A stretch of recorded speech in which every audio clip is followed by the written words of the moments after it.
first, I'm the first speaker, so a lot of pressure on me, I guess, but I'm really excited because this is an incredible opportunity for us from 100RC to share some of our learnings with such a diverse audience that's on the phone today. And, in the coming months, we really believe strongly in resilience. As Raina mentioned, I'm originally from SPA. So, Indian cities are very close to my heart, even though I've had an opportunity to work globally across the world with a lot of different cities. I think resilience is playing out a lot in our cities, and that's why I'm very thrilled to be here. I'll be my presentation will be mostly very introductory, but I'm happy to actually have follow-up conversations as and when needed with most of you, any of you. One of my colleagues, Saurabh, has also just joined me, so maybe you guys can just say hi to him. Saurabh also works with me in the India portfolio, he works directly with Pune, amongst a lot of Japanese cities as well. Let's start. The first part is really an example on why resilience, why is it important. The second bit will be an introduction to 100RC. Who are we? What are we trying to do?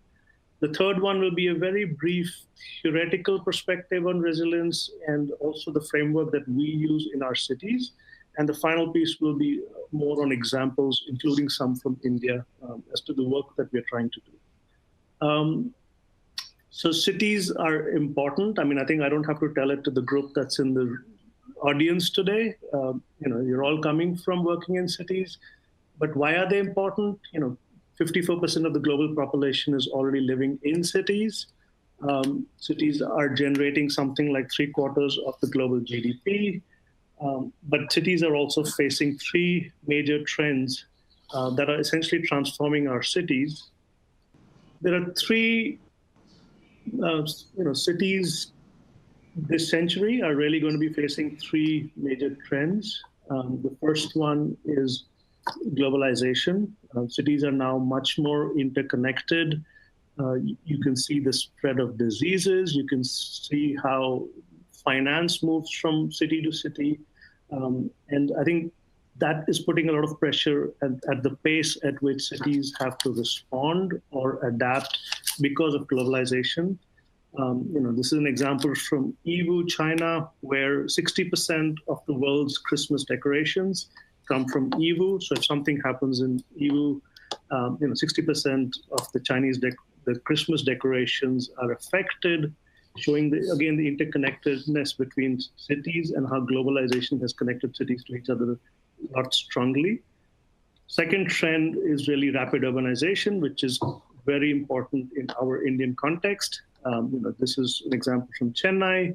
We see this in a lot of other Indian cities as well as other Asian and African cities. The rapid urbanization has a lot of impact on our infrastructure, how governments respond. This is, again, just another example of traffic, which a lot of you are also familiar with. The third major trend that cities have to be prepared for this coming century is climate change. This is an image of Jakarta, but you can see a similar image from Srinagar or from Chennai or from Kerala, where the impact of climate change is already being felt in the form of disasters such as flooding, or from Australia, this example of fire with extreme heat. There's a lot of bushfire happening in Australia, California, etc. So these are the three major trends that are going to affect our cities in this century.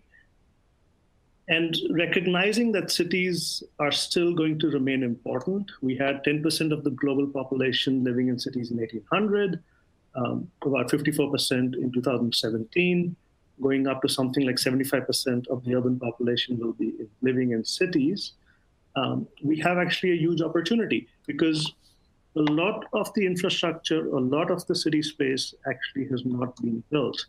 And so the question is, how do we actually build it differently so we're not making the same mistakes from the past, but taking an opportunity to address these three major trends that that globalization, urbanization, and climate change, how do we take those into consideration building the city of tomorrow? Just an example, in India by 2050, we're going to have an urban population, addition of urban population that's equivalent of 20 new Mumbais. So that's a massive scale of urbanization. So it was these questions that were coming up on their 100th year.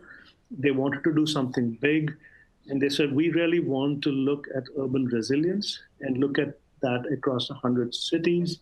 And they set up this program called 100 Resilient Cities. It was a global competition. About 1,000 cities applied, out of which 100 were selected.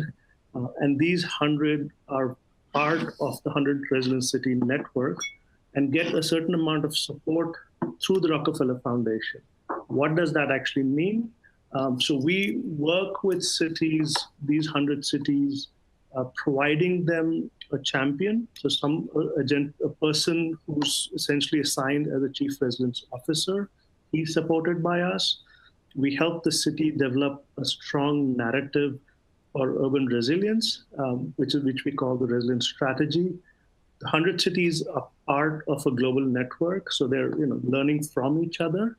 And then we also work with partners who indicated that this agenda is important to them, and they work through us with the cities that are part of our network. Some of the examples of Chief Resilience Officer, on the left you have a gentleman who's the Chief Resilience Officer for New York. He's standing right next to the mayor.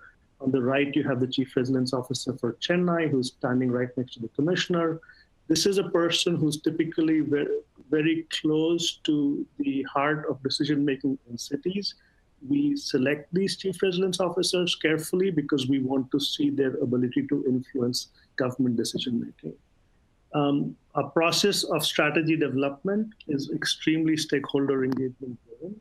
And I'll show you an example from Chennai where more than 2,000 people have already participated in coming up with what are the resilience challenges in Chennai, how should the city or other partners go around addressing those challenges. Now, on the right, you have an image from Seoul, again, following a similar process. We have, at this point, out of the 100 cities, 49 cities have already come up with a resilience strategy. From India, that includes Surat. But we have examples here from Mexico City, Semarang in Indonesia, Rotterdam, and Dakar in Africa, where they have developed their strategies. I would encourage all of you, because these are all available online.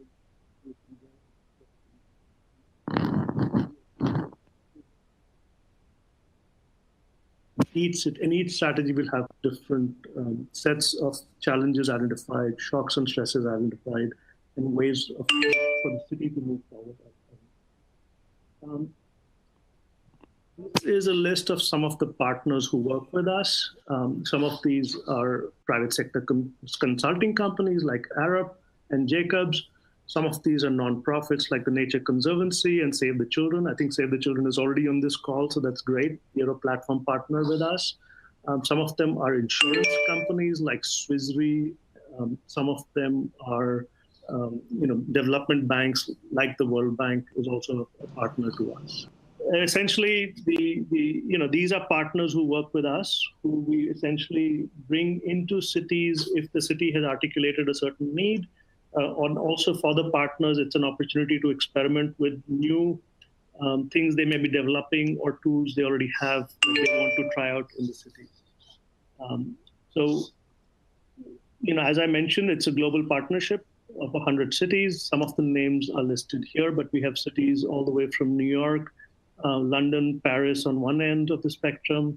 You have places like Bangkok from this region. You have cities in Japan. You have cities like Seoul, Korea, South Korea. You have cities from Australia, New Zealand. So it's really a mix of the kinds of cities we work with. Some are small, some are big, some are rich, some are not. And essentially, the idea is that cities are continuously thinking about resilience or resilience-related issues, and we try to create an opportunities for cities to learn from each other. And I'll share with you an example from Surat. So I've mentioned resilience a few times, and I think it's worth talking about what is resilience. From our perspective, we recognize that cities are complex, and you need to understand that complexity if you want to look at something like urban resilience. And cities are both physical, so they're the infrastructure, they're the housing, they're the schools, they're the physical assets, but it's also people and also institutions. It's the people who live in the cities who make decisions. It's the institutions, rules, and regulations. So a city is a pretty complex space comprising of all of these elements who make up what a city is. We use the language of shocks and stresses. So what we articulate as resilience is that cities have stresses and shocks that they have to address. Stresses such as water scarcity, such as poor air quality in Delhi, for example, such as poverty and inequity. Those are challenges in cities that we term as stresses, that are chronic stresses, that are fundamental in a city that you have to address. But those are also related to shocks, and the shocks are really the floods, the fire in Australia, like I showed you, earthquakes, and there's a link between the two. If you address your stresses, you're also making the city resilient to shocks, and if you don't, the impact of the shock is greater. So that's why we use the terminology of shocks and stresses. And what we define urban resilience is really the capacity of individuals, communities, institutions, businesses, and systems. And we're very particular to name out all of these within a city to survive, adapt, and grow, no matter what kind of chronic stresses and acute shocks they experience. So if you put it in the context of your own city, or if you look at that graph on the right, the idea is that all cities are on a development pathway, and there comes a moment when there is a shock or a stress that gets out of control, and what happens to the city at that point? Either it collapses, so you see the black line going downwards, or it's able to recover quickly and actually sets itself up on a pathway for better development. And a resilient city from our perspective is one that is able to essentially take that shock and stress in the system and yet be better from where it was before that shock or stress happened. There are some theoretical frameworks that explain resilience. The resilience theory essentially recognizes that rather than simply returning to a pre-existing state, a resilience approach can mean changing to a new state that is more sustainable in the altered environment. So essentially a city that is better than where it was before the shock actually, or the stress actually happened. There is also this resilience theoretical framework comes from both ecological and socio-ecological system perspectives. I've just listed it here because if anybody wants to do future research, this is just an entry point, where ecological systems perspective describes resilience as the ability of a system to absorb disturbance and yet maintain its functions. And the example I can provide is, a lot of people in forest management use fire as a way for the forest to regenerate. And the fire is the shock, but the system has actually evolved better than where it was before because there's greater biodiversity after the fire. Similarly, from a socio-ecological perspective, people have the ability to learn and evolve as to how they respond to a particular shock. And if you start looking at your own cities, you may recognize how people or cities or institutions are actually responding to a shock that may have happened in the past, have learned from it, and have evolved to the next place. And some examples of that, I think Surat, if you think about Surat faced poor solid waste management as a stress, which was one of the key stresses that led to a shock, which was the plague. And yet today the city is actually one of the cleanest cities in India. So it didn't come back to the state it was in, it actually evolved to a better state. Similarly, historic historical perspective, if you go back, and this is for the architecture students, if you look at Lisbon, there was a major earthquake in 1755, which demolished a great part of the city, which killed a lot of people. But that provided an opportunity for the city to rebound and build back better from where it was previously. If you look at Detroit, on the other hand, once the auto industry left Detroit or declined, the city has not been able to recover. So the resilience perspective is really about, if there is a shock, if there is a stress, major stress, how do you not only respond, but how do you come back better from that point? So, on the right, I just have a frame for you to think about your city. All of you are sitting in different parts of India. If you think about what will happen in your city if there is a shock. I happened to be in Kathmandu when the major earthquake happened. And the first thing I noticed was people helping each other because they had been preparing to help each other in case of a particular shock. So they were able to rebound at least at some level back from that shock. Similarly, in your particular city, what might be a shock that you can recover from quickly? And if not, what needs to be done that makes sure that the city is able to recover? Similarly, what are the current stresses? Air quality in Delhi, for example, that's a major stress. If that reaches a point of an epidemic of, breathing issues amongst kids, for example, how does the city respond, but also come back from it better from where it was? I mean, those are the kinds of questions we try to pose. Will your city recover? And if so, how quickly and to what state? So it's just, giving you some reference of what resilience is and what we think about, from our perspective, how we think about resilience. To help understand the complexity of cities, we actually use a framework that was developed by Arab. Again, this information is available online. If you go to our website, you can download it. I'll give a very, very brief introduction to the framework itself. We basically make an argument that multiple factors contribute to urban resilience. It's about leadership and strategy. It's about health and well-being in a city. It's about the economy of the city and the social fabric of the city. It's also about infrastructure and environment. You can't just look at one aspect to address resilience. You have to look at multiple aspects. The framework is quite nuanced. There are 12 drivers under those 4 categories. I won't go into these in details because the information is available online. But on the health and well-being side, for example, is your city meeting its basic needs? If you have a water scarcity problem already and you have a drought, obviously you're going to face a disaster. So how do you address your basic needs so that you're better prepared for a disaster, to reduce the risk of disaster? Similarly, if you support livelihoods and employment, people themselves have the ability to respond to a disaster because they have a livelihood that allows them to respond. Similarly, ensuring public health services gives you a better ability to be less vulnerable to disasters. On the infrastructure side, again, there is ensuring there's a continuity of critical infrastructure if there is a shock, providing reliable communication and mobility if there's a shock. Again, I'll take an example from Kathmandu.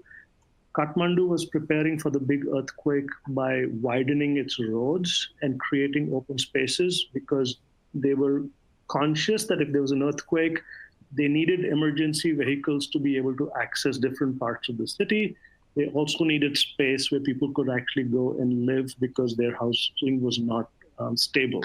So again, being prepared for that shock in different ways and thinking about it beforehand. On the economy and society side, providing cohesive and engaged communities. We say that your first responder, if the city suffers a shock, the first person who you can seek out help from is your neighbor. So how do you foster something that is such a soft aspect of the urban fabric? How do you foster community participation? How do you get people to relate to each other? Because if there is a stress, they're the first people to help you. So we think about that. We think about social stability, security, and justice. And we foster economic prosperity because being more economically stable, you're actually able to respond better to a stress or a shock. And the fourth aspect of the wheel is around leadership and long-term thinking. I think it's been argued again and again that cities have to think long-term and in an integrated manner if they really want to be able to bounce back better from shocks. And I'll give you an example of that. I think all of you may know about Singapore. Singapore is now touted as this green city with all kinds of benefits for people, industry, economic development, etc. But Singapore was not like that. In the 60s and 70s, Singapore was, slums, poor housing, poor water quality, traffic congestion, etc. Yet in the last 30 to 40 years, it's managed to evolve to the state it was in. And if we superimpose the city resilience framework that I just discussed, you could see that in the 50s and 60s, a lot of areas were red, where the city was not meeting the basic needs, not fostering long-term thinking, was not fostering social stability. And today, a lot of it is green because they've been able to address it. If you take one part of the quadrant on infrastructure and environment, you can see that the resilience in Singapore was built by putting in the long-term and integrated planning in place, by effective execution and implementation, by addressing systemic issues, and by engaging with different kinds of stakeholders. So that's where, just as an example of why the CRF is important, because it helps to understand the complexity of the system and identify where you need to intervene to help the city improve. Examples, I think this hopefully gives you some reference of what I've been explaining theoretically. I'll offer about 4 types of examples. The first one is risk assessment. How should cities look at risk, and what are the ways of addressing it? The second is a concept we use called resilience dividend. The third is just on community engagement. And the first final piece is really what are we doing in India. This is an example from Da Nang. So we work with Da Nang to develop the resilience strategy. And one of the key stresses in Da Nang is storms. They are a coastal city, very vulnerable to storm surges. So whenever there's a storm, there's also a risk of flooding. The government wanted to see how could they actually look at the aspect of, where do they need to put in money to make improvements. We had a partner from Australia, the CSIRO, who said, okay, we'll do a pilot study with you. They came, they did a housing study, looked at the quality of housing, the housing stock into neighborhoods, used GIS mapping to downscale risks from storms, and based on an overlay of the risks that were downscaled and the quality of housing, they were able to predict that rather than making improvements across the district, there were spot locations or housing that needed interventions. Not all houses needed interventions. And this allowed the city to actually say, okay, we don't need to spend so much money. We need to spend less, but more targeted at a certain level. Similarly, in Berkeley, California, the city wanted to do something about ensuring that if there was an earthquake, they had sufficient buildings that were able to act as shelters after the earthquake, but they didn't know how to approach it. The alternatives they were looking at was building brand new buildings or improving an existing stock of buildings. One of our partners did a study. They did an analysis to identify the risk, but also what that meant in monetary terms to improve the buildings. But the city recognized that they didn't need to build new buildings. They could actually retrofit certain existing buildings to have enough safety shelters that in case there's an earthquake, those buildings could actually function to provide people shelter who didn't have other places to go to. And again, this helped the city make better decisions in terms of its funding. So we help cities think about risk, help cities understand that risk through bringing in partners to essentially do some modeling, do some analytical work, and start to show them where the risks are. I talked about this social cohesion piece. How do you get people to work with each other? And because they are really the first people who help you. And what we try to do is we try to think about, we have a lot of different tools which try to bring people, local citizens, kids, to understand the city better. And when I say the city better, this could be the infrastructure in the city better or the stresses in the city better. So I'm just sharing two examples. One is from Can Tho in Vietnam, where the chief resilience officer wanted kids to understand what is the stormwater drainage infrastructure. It's not just a bunch of concrete pipes. It is actually serving a purpose.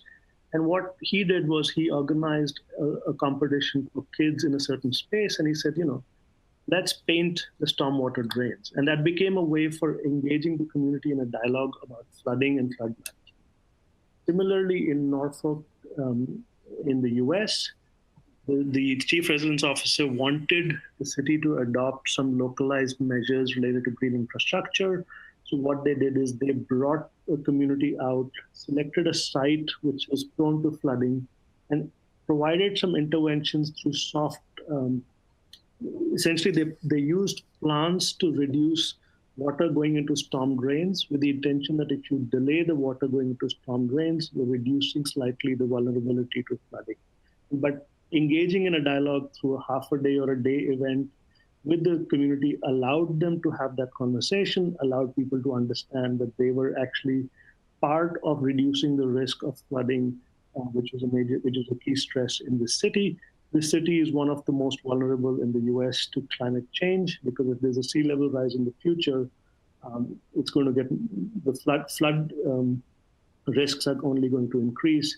So again, this was a way for getting people involved and engaged in that discussion. We also promote learnings between cities on how do you maximize your benefits from investments, and what does that mean? So we use a term called resilience dividend, which is basically saying that cities, you're going to be investing in infrastructure already. How do you maximize your investment? How do you make sure that investment is serving multiple functions and not just a flood drain or a park? So this is an example from Rotterdam.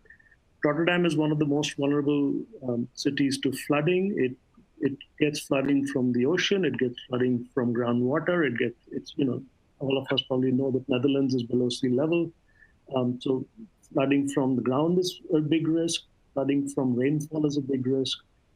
So the city has a long-term integrated plan on flood management. But as part of that plan, they also have interventions that try to experiment and maximize how they store floodwaters. This is an example from a neighborhood which was essentially mostly migrants. The city wanted to create a park in this space to allow people to come and meet. But in the process of creating a park, what they also did is they created a piece of infrastructure that serves as a park for most of the year. But when it rains, it also becomes a pond and holds flood water. So again, you're putting in the same money, maybe a little bit more, but you're serving multiple functions. This is not just one example. We have a lot more, again, from Rotterdam, where they've created a channel which can overflow. The channel caters to most of the times that the city floods. The overflow caters to those 1 in 100 years or even less rare occasions when there is a need for excess capacity to hold water. So the city is able to enjoy this space. People are able to enjoy this space, and yet it provides that buffer that the city needs to manage its risk. Singapore does the same thing. On the left is an example of the concrete drain to manage flooding, which used to be how most cities are building stormwater drains to address flooding. On the right, now Singapore has started to recognize that they can actually address flooding through different ways. This is a nature-based solution. This is an example from Bishan Park, which if there are any landscape architects here, you should definitely look at. That is a very, very active park that is used for most of the time when the city doesn't flood or when there's no rainfall. And when there's rainfall, people are given, there is a mechanism to get people away from the flood-prone area. So essentially what you're doing is you're not creating a concrete channel that can't be used at all. Except for only taking floodwater away, you're creating a park which not only takes floodwater away, but also provides an amenity to the people. So again, multiple benefits. Similarly, another example from Singapore, where the Singapore River that connects to the ocean, the city decided to dam it. But what they did is by creating the dam, they can again achieve multiple benefits, which essentially means the space behind the dam is acting as a flood buffer. So when the downtown at the background, when there's a heavy rain and they need capacity to get the rainwater out, they open the floodgates and the water goes in the ocean. When they don't need that, the gates are closed and the river provides a reservoir for water. What they've also done is on the left is a gatehouse, which is really serves a utilitarian function, but it's a place that's very popular with people who can go there, and it's become a park and again an amenity for the city. Paris is using the spaces in schools to say we've got schools all over the city. We want to use the school space better. And they're tying that to flood management by adding more green space. They're also opening up schools in the evenings for the community to come and engage with each other in that space, which is otherwise going to be dead for most of the day when kids are not there. What are we doing in India? So we've got three cities we are working with, and we're working with the National Institute of Urban Affairs.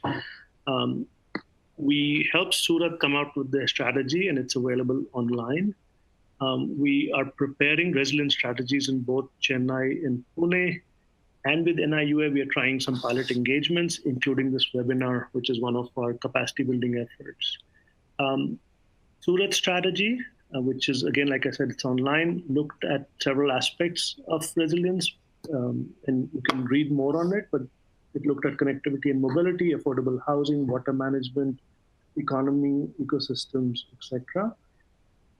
After the strategy there, we made a conscious decision to help the city think about the river Tapi, because the river Tapi is their primary source of water supply. The city has an ambition to clean the river, to address some of the challenges that the river faces. What we've been able to do is do some activities around that river, bringing some global thinking and workshops around some innovative thinking, but also partnering Surat with Rotterdam. That partnership got additional funding from the IUCN, and now we have, the Commissioner of Surat was in Rotterdam, trying to understand how Rotterdam manages its floods. Similarly, teams from Rotterdam are coming to Surat to help advise on how Surat should approach the river Tapi cleanup. That piece is now looking at river flood management, wastewater management, stormwater management, and water quality. Similarly, in Chennai, we've done a preliminary assessment of what are the resilience challenges. I won't go through it. There's been a fair amount of community engagement. The Chief Resilience Officer ran a survey of more than 1,300 citizens. He actually had people going to the informal settlements and running surveys. He worked with some technical experts and city champions to understand what are the challenges. Based on that, what are the areas that Chennai needs to look at, which is probably not a surprise for a lot of you. Based on that, the city strategy will look at the water system, metro governance, civic engagement, vulnerable and low-income groups, healthy and planned urbanization, and how do you finance resilience. So these are the aspects that will get addressed in the resilience strategy, which is going to be published in the next 3 months. I'll speak for 2 more minutes or 3 more minutes, and then I'll stop. I'll give you another example in Chennai where the Dutch government sponsored a global competition called Water as Leverage, which is looking at how do you use interventions focused on water to make transformative places in the city. And this is a partnership between the Dutch government, the Asian Infrastructure Investment Bank, 100RC, and even Human Habitat. It's got a global team of experts, both global and local, trying to come up with what are the solutions in Chennai to address its shocks and stresses. There's another one on urban horticulture where they're trying to build up a program of using roof spaces better to also provide multiple benefits, including reducing risk of flooding, increasing opportunities for growing food, tying that to uh, tying that to school curriculum, etc. Again, multiple benefits. Similarly, in Pune, the resident strategy is really looking at how can the city guide its growth, how do they mainstream the environmental planning, and how do you strengthen the economy and workforce capability in Pune. And again, the strategy will be ready in the next three to 4 months. There is a focus of, we have students from Columbia University and some leading professors working with teams in Pune, looking at the Mula Mutha River and saying, how do you actually transform that river where it's not only serving one or two functions, but it also serves the city residents better. That's pretty much the last slide. I think the conclusion really is that cities are facing increasing challenges. All of you are working in that already and will continue to work on challenges that will increase because of climate change, because of urbanization, because of globalization. We in 100RC are really set up to help cities strengthen urban resilience, and that's done through shared learning, building partnerships, creating champions, and engaging with a variety of stakeholders. We do look at resilience very broadly, and it is really in response to the complexities that cities face. Our argument is that at a minimum, cities need to look at achieving multiple benefits from the investments that are putting in place, and linking that investment to a better understanding of what are the shocks and stresses that the city faces and tying that to the city's development agenda. That's it from my side. Thank you. You have my contact and Saurabh's contact here. Feel free to write to us, but also do go to our website because we do have a lot more information there for your benefit. Thank you.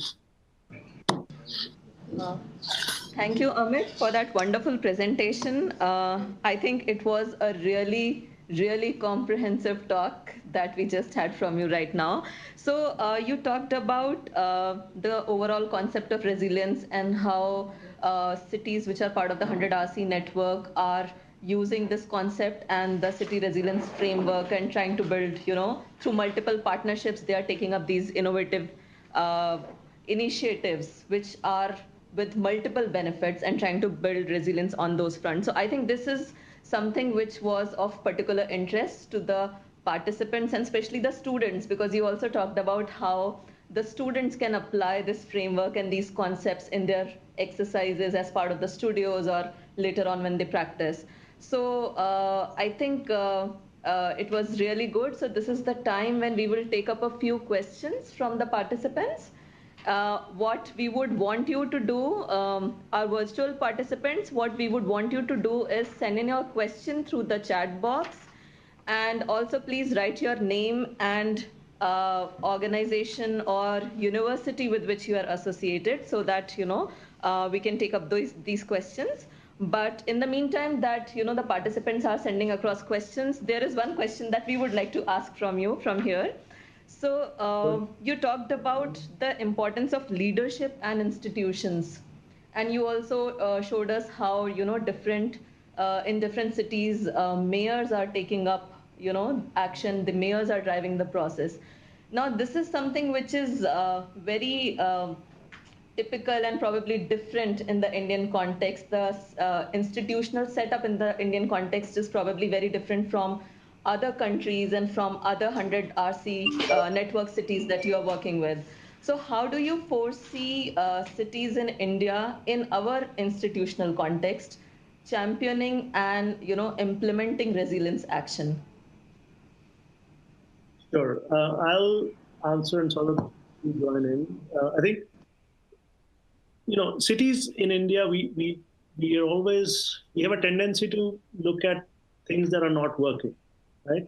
And the argument I will make is there's a lot of things that are actually working in the Indian context. Our cities are providing people with a lot of benefits. Governments are spending a lot of money. There are national missions, there are state missions, there are city agendas, there is the private sector investing. What one needs to really do, and we try to do that, is try to understand what is the development ambition in this city. So, for example, in Chennai, after the 2016 or 2015 flood, there is a recognition that something needs to be done about flooding. And the city is really keen to address that. And what we've been able to do is through water as leverage, where the Dutch government and has been able to sponsor this competition, we're able to come to the city and say, look, you have this problem of flooding, you want to do something about it. We will help you find some good thinking around it. We'll help you find some good people who can help you, think about how do you address that flooding where you're not addressing it in the same way you've addressed it in the past because you've not been able to address that challenge. And we're getting a lot of traction with that kind of an approach. Maybe similarly, Pune, if you... Yeah, I think in terms of Pune, I can give a brief overview of how the cities can help implement some of the resilience actions. I think because of the Chief Resilience Officer, we were able to put budget allocations in the city government's budget last year to localize the SDG indicators for the city of Pune. So bringing down the global agenda or the new urban agenda down to the local level and what that means for the city. But does that mean we got the service? No, there is also, I will say it has to be, it will be a two-way street. There is a shortcoming on the professionals also, which we needs to build the capacity. And there are some shortcomings at the governance level also, which also we need to build capacity. And that's where really the 100RC and the Chief Resilience Officer try to help the cities. What the cities can actually do better is to recognize those issues upfront. I think that's what is missing. And to your point, and that's what the leaderships of this city needs to acknowledge. And the academic institutions within the city, the onus is on them really to help the city leadership to acknowledge those issues. Because they are always firefighting. So they won't be doing the thinking part. So the academic institution has to do the thinking part and then making sure that the city leaders thinks and acknowledge that issue. And then it might come to 100RC or NIUA or others to help them guide and go towards any professional service provider. Thanks, Amit. Thanks, Saurabh. We have one question from one of our virtual participants, Mr. Manish Thakre from Global Urban Strategy Initiatives from Save the Children. He's posed a question which says that there are road traffic crashes, especially with respect to children and adolescents in many Indian cities, including Surat. So is that something which is being addressed as part of the Resilient Cities framework, and are we addressing this issue considering the age, gender, segregated kind of data? Is that how 100RC cities are looking? Especially Surat, maybe you want to talk about? Maybe I'll just jump in for a second because I think we don't tell the city what they need to look at. I want to be very clear there. We offer the framework, right? Mm-hmm. And what we ask the city to do is they have to come up with what is important to them. Because it's not 100RC coming and saying, you have to look at flooding and you have to look at a certain aspect of your city. That it's more, you have to go through that process. And that process of consultation amongst your citizens, amongst your city leaders, amongst your business leaders, is what should elevate the resilience risks to your to the strategy, and we will help you by providing you the right kind of, subject matter experts or partners to help think about that issue in more depth. I don't know if you had anything on Surat. No, I think in Surat, I think more targeted question. The Surat strategy does talk about the road safety audit for the city of Surat. Surat strategy did talk about having connecting to the schools to the road safety initiative. And we did explore, if I have to say, with Save the Children for that audit. Save the Children went to Surat and did first sort of the case studies and assessment. But as you know, then the funding part of it is also something which has to move. And I think that's where the CRO is working towards. I'm not saying that right now in Surat, the water insecurity and access to clean water is much of a priority. But certainly the resilience strategy talks about the road safety aspects of it. And the mobility challenges also. So it's all interlinked. We won't be able to ignore it. We do help city to take the holistic view, but as Amit said, it's up to the city to choose their priority. And then maybe as a thinking organization, we will help them to advance those priorities. Okay, there is actually a related question which has come from our Smart City Fellows who have joined us here at NIUA. It seems from your presentation that the 100 RC cities in India are mostly focusing on flood resilience. Do you want to talk about other aspects in terms of other shocks, maybe if the cities are looking at? Or other stresses? I mean, you have talked about stresses, but are the 100 RC cities in India looking at other shocks apart from flood? So in Chennai, they've also talked about issues around governance. And in fact, maybe Uma Mahesh, who's sitting right next to you, who we are thinking about on a data collab. So NIU is actually helping to think about how do we use data better in the Indian city context to address challenges around governance. So it's looking at the stress of governance and addressing it through data. But we are still working through that. It's not reached a place where we have solutions. It's been identified as a challenge, and literally starting to have that discussion of what does that mean? How does the city start to put data together so they can address, create better decision-making systems, address governance challenges. It's also going to be applied in Pune and maybe in Surat, but we're starting off with Chennai as a pilot engagement, looking at the issue of governance. And we do talk about jobs and livelihood in Pune as one of the stress. So the Pune Municipal Corporation, along with fellow NGOs, started this initiative called as Lighthouse in Pune.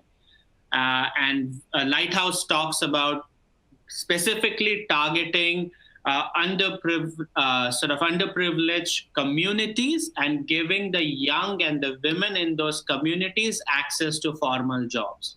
So these are the first generations of those underprivileged communities who get access to, rather than a blue collar job after some training, to a white collar job within a corporate setting or within a retail setting or other fields. As part of the resilience strategy, what we are going to help is to do a citywide skills mapping assessment of the city of Pune. That data will be shared with the Lighthouse. They have already piloted 5 of these community centers. And then after doing that research, we will be helping to scale up that initiatives at every ward in Pune.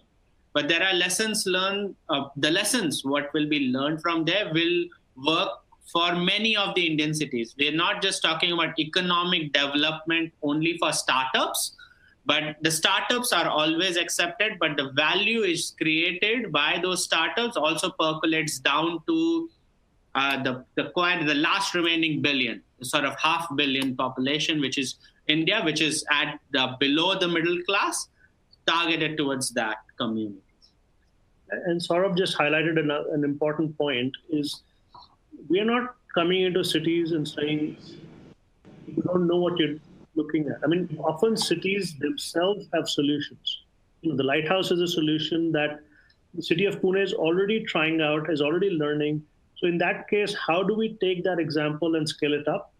How do we take that example and take it to other parts of the Indian city, like our Indian network, but also maybe in Indonesia and other parts of our global network? Because again, the idea is for cities to learn from each other. But the idea is that we are not coming and giving solutions. We are helping cities learn from each other. We're helping cities pick up solutions that exist and scale them up and share with others. That's the kind of network we are. on partnerships, you're talking about how these partnerships are facilitating cities in building resilient solutions. So there is a question which has come in from Amina from Atelier 10. She's asking that if such kind of partnerships have to be developed with cities, so what is it that, probably consulting firms or other, practitioner firms, urban planning consultancies, etc., how they can collaborate with cities in terms of developing partnerships to facilitate resilient building solutions? How do we start the dialogue? Yeah. So for now, we have a very clear platform partnership process. So we vet whatever the company is before we give them access to our cities. So that's the sort of the control mechanism. But in each of the three cities, we are working with diverse stakeholders, and we run a lot of workshops. And often, the chief resilience officer has ending up meeting with a lot of other local experts. I can talk about Chennai, IIT Madras, and some of the urban development collective, I think it's called. They are participating in the strategy development process. I think, Rana, you were there and you met some of these people as well in Chennai, where different stakeholders are actually engaged in the strategy process and connecting across with the chief resilience officer and through that person with the government, and trying to come up with both the problems and also the solutioning aspect. Thanks, Amit. Another question which we have received from our Smart City Fellows is on economic resilience, how cities can take up economic resilience. So I think, Saurabh, you have partially answered this question when you talked about how a skill mapping and livelihoods mapping is being done in Pune. But do you have any other probably good practice or case studies from 100 network which could be referred by the fellows for ease of doing business or economic resilience initiatives? I think what we can maybe, Rana, if you can channelize some of these comments and send us via email, then maybe I can give a link to a website or some of the case studies which is available online. I'm not saying we have not done everything, but certainly I will try to connect some of the dots, and if we can share lessons learned, if there are any, I will be happy to do that. Sure, Saurabh. Sure, we'll send across these queries to you. To our virtual participants, if you have any more questions, please write in the chat box along with your name and affiliation, so we'll put them across. In the meantime, there is one question that, from the Urban Resilience Unit that we would like to pose to you. Amit, in your presentation, you talked about resilience dividend and how different cities which are part of the network are utilizing existing funding which is there at the probably national level or local level in terms of coming up with resilient solutions. So if you look at the India context again, we have all these urban missions, smart cities, Amrit, Swachh Bharat, but they are not probably directly talking about resilience building as part of their purview. So how do you foresee Indian cities using their existing funding mechanisms, and what kind of innovative, if at all, other financing mechanisms which cities can look at for implementing such resilience initiatives? Sure. So I think the first point I'll make is we shouldn't look at resilience as something that's different from a city's development agenda. Okay? When you're talking about the missions have a certain ambition. So, for example, Smart City has a certain ambition, Amrit has a certain ambition, Awas Yojana has a certain ambition. Linking that ambition to helping that particular, in the city context, so let's say the government wants to build housing, looking at housing and saying, how do you make better decisions around housing? And there's a variety of decisions you can make. You can start off from the location. Are you building housing in a place that's at greater risk to flooding, for example? Are you building housing in a place that's earthquake sensitive? Are the codes right? Are you building housing in a way where you're allowing people to engage with each other because they are the ones, again, who are the first responders? Are you building housing in a way which there are emergency shelters, which might be community centers that are part of the housing design? So there's lots of different ways to actually look at just housing and see how you can do housing better, where the risks around, maybe it's the disaster, it's the natural hazard risk is reduced, or maybe you're reducing people's vulnerabilities. And again, these ideas are not something that we are necessarily just coming up with. These ideas have been tried out in other parts of the world, and we're happy to bring those examples to inform the unit and just general thinking, right? So that's one aspect. The second aspect around financing. So there's more and more link to how land transfers are done. When you make an intervention, when you put an investment on the ground, it creates a certain value. A lot of cities are now exploring how can they capture that value for the city's benefit and not for the private sector's benefit. It's a very, very conflicted and politically charged space, but it is allowing cities to understand that if I'm building a road and that road is increasing property values because now there is access, how is that land transaction around that road happening? Where can we auction that land? And there are examples, again, the World Bank has done a fair amount of work in that space. How do you actually auction that land and recover some of that cost upfront, rather than the private developer just taking that benefit and putting it in his pocket? So there is no clear answer. I think part of it is to be able to understand what is the mission trying to do in each city. And in that context, how do you bring it some sophisticated thinking, which helps to unlock either the value of intervention or reduce the risk from disasters. Thanks, Amit. I think you've also raised a very important point about mainstreaming as part of your, answer, this response.